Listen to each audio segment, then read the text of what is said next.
सोने के घड़े। विजयपुर नामक गांव में धर्म नाम का जमींदार रहता था।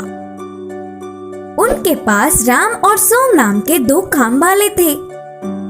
इतने सालों से वे दोनों उन पर ही निर्भर होकर काम कर रहे थे, इसीलिए वह जमींदार उनकी कुछ मदद करने की सोच रहा था। एक दिन उन दो काम वालों को बुलाकर कहा, तुम लोग मेरे पास बहुत सालों से काम कर रहे हो। मैं अपने अपने पैरों पर खड़ा होते देख तुम्हारे बच्चे खुश होंगे, इसीलिए हमारे गांव की दक्षिण दिशा की खाली जमीन को तुम्हें दे रहा हूँ। तुम लोगों से जितना हो सके उतना लेकर खेती कर लो। इधर के पेड़ों और पत्थरों को हटाने में तो थोड़ा समय लग ही जाएगा, इसीलिए 5 साल तक तुम्हारा कर्ज भी माफ कर रहा हूँ। बोलकर जमींदार ने कहा। जमींदार के बातों से दोनों काम वाले बहुत खुश हुए और तुरंत गांव से दूर उस खाली जमीन में जाकर आजू बाजू में दोनों ही 2-2 गज की जमीन ले लिए। वहाँ के जमीन पर खराब पत्थर और पेड़ों को हटाकर साफ कर रहे थे और ऐसे ही धीरे धीरे खेती का काम भी शुरू करने लगे।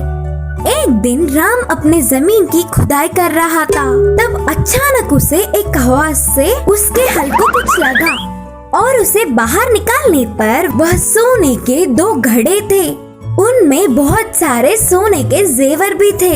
बाजू के खेत में काम कर रहे सोम को बुलाकर पूरी बात बताया। तब तुरंत सोम ने कुछ सोचकर कहा, अरे राम, हमारे इतने सालों का मेहनत का प्रतिफल अब मिल रहा है।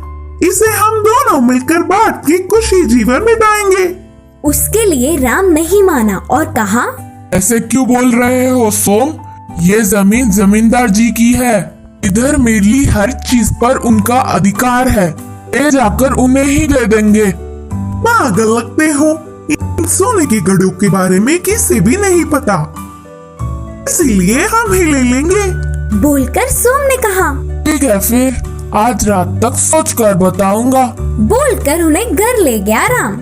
राम पूरी रात बहुत सोचकर सुबह ही जमींदार के पास जाकर उन कीमती जेवरों को देकर खेत की ओर चल पड़ा।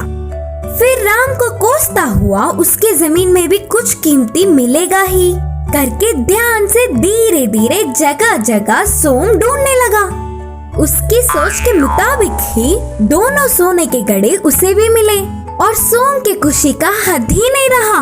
बाजू के खेत के राम को यह बात पता ना चले, इसका ध्यान रखा और उन्हें घर ले जाकर छुपा दिया। वह पूरी रात सोम को नींद ही नहीं आई।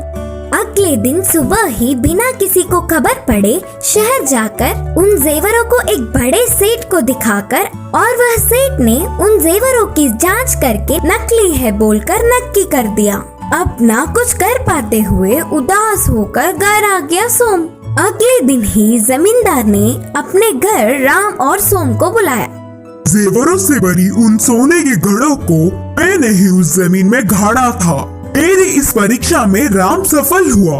मुझे धोखा देने की सोचने वाले सोम की जमीन भी राम को ही दे रहा हूँ। अब से वह पूरे 4 गज की जमीन पर ईमानदार से काम कर लेगा राम।